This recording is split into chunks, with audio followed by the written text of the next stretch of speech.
ngeen jëf kon ñoo ko déggandoo yéen ñi nga xamante ni yéen a ñuy topp fii ci site bu mag bii di site information info Actubuzz muy kàddu yi nga xamante ni moom la yëkkati Tapha Mbeur nekk ay kàddu yoo xamante ni yàgg na koo yëkkati di alerte li nga xamante ni moo di mbokki mbërë bi ci taxawaay bi nga xamante ni ñoom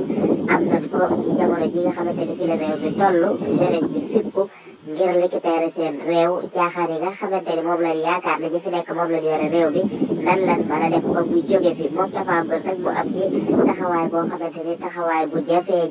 la ndax kat gis nañ ñi nga xamante ni ñoo di ay kilifa mën nañ ni ci làmb ñu mën cee lim ñu demee ne ay ñoom Balla Gaye Gris Bordeaux Eumeu Sène ba ci sax ñii di ñoom Papa Sow ak it ñoom Zarko ba ci sax ñoom Ada Fass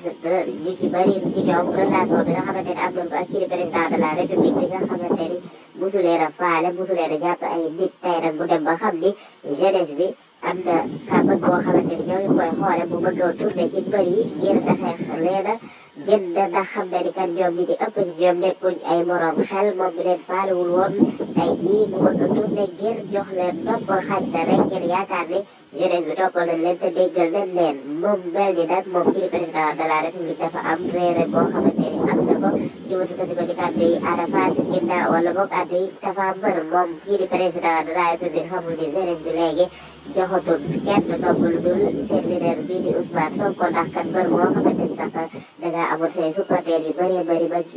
bis ñëw nga bëgg wax ci Ousmane Sonko naka dul noonu naka sa dul noonu bëri su wala boog jeunesse bi am na fuf lay bàyyi la wan la gannaaw moom Tapha Mbeur nag muy xam ne daal jeunesse bi bu leen kenn ndax muy sa communication traditionnelle muy mbëru làmb muy musicien artiste wala rapport képp koo xamante ni rek ndam mel ba waral àdduna bi Sénégal bi mu di ko dégg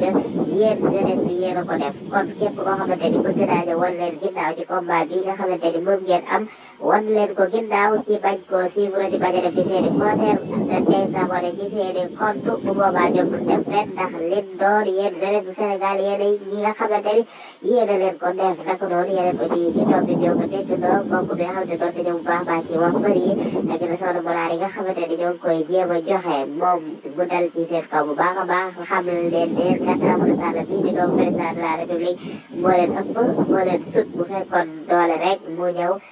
soobu ci li nga xamante ni si ngeen nekk muy xamle ni daal lii dafa nekk li ngeen nekk ci combat boo xamante ni nekkul combat nit koo xamante ni koy ànd ak koo jaar ndax amul benn dëkk boo xamante ni dina développé ndax làmb te Sénégal bii